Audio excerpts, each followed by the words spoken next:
How's it going there? Beerzerker doing the Whistler Powder Mountain Lager. Doing some painting today, so one thing. Opening beer with a paintbrush. Alright, so this what do we got here? 5% alcohol. And it's a nice bottle, it's solid if you want to reuse them. And I seen these around the Whiskey Jack at the depot and stuff. I thought, it looks kind of cheesy, you know. These guys make some pretty kick-ass beers, so especially, it's hard to find a good lager, so um, Fat Burger also serves this beer. That's how I got to remember it. I had one at Fat Burger, and I was like, "Whoa, this is good shit." So, okay, fabulous aroma, a little bit of fruitiness to it. Let's see if I can get that there. Uh, the head's a little bit coarse for me, but it's not. It's still pretty tight. A little bit shiny, kind of like a Belgian almost. Coming off nice, crisp lager smell. There's a lot of aroma.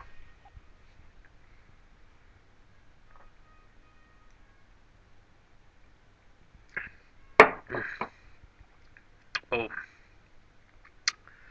yeah, it's just typical domestic pale lager, but everything's like a higher quality than you're probably used to. Like, um, getting a lot of like just lager tastes out of it. Um, it's kind of sweet, and a little bit of fruitiness to it as well.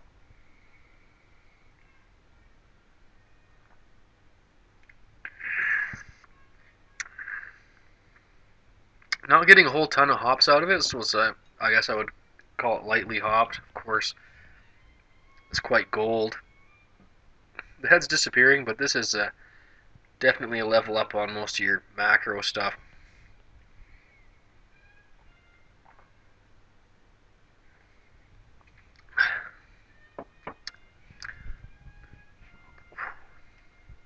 Yeah, this is actually one of my.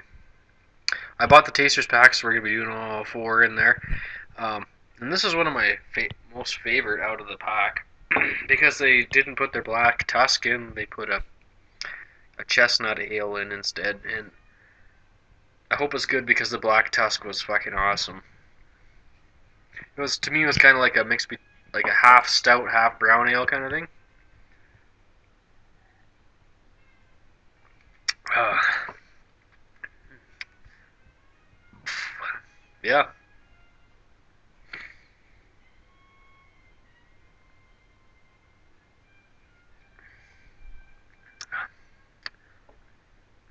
the CO2 is a bit heavy, but I think that makes it kind of nice. It's kind of aggressive and it's pretty well balanced. Like I said, I'm not getting a whole lot of hops. You're little, you can get the kind of Pilsner style bitter hops out of it. Your typical pale lager hops, but they're very subtle. Like I see what I said there. Doesn't take much to froth her up. Like I said, it's not my favorite style of beer head on here, but it's definitely could be worse or whatever. Yeah, see, I might want to just kind of get some of that out of there for me personally. It's a little bit too foamy.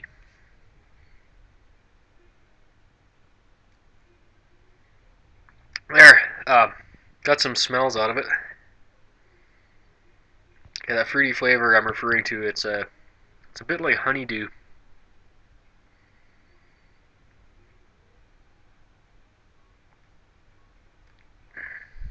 Kind of ties in with the bitterness a bit.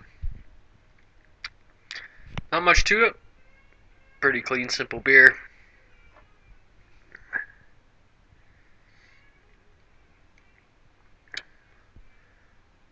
Yeah, I'd say the head's a little bit shitty on it, but it's not real bad. I've had worse. So, Not the best lager I've ever had. It is definitely cool and crisp and refreshing. Step up on your domestic macros. So I'm gonna give it a 7.5 out of 11. I think that's pretty good for what it is. A little bit tighter of a head on it, a little bit heavier hops and stuff. Like it could definitely go up a little bit in quality. Like it's like I say above macro, but it's not. It's not the highest quality lager I've ever had. It's got a little ways to go. So 7.5 out of 11, right? That's it is impressive though. For definitely could have been a lot worse being a lager and everything. So 7.5 out of 11. Nothing else to say. Definitely kick ass on draft. It's a little better even. So if you're a fat burger, give it a shot. Beerzerker, I'm out. Hee hee.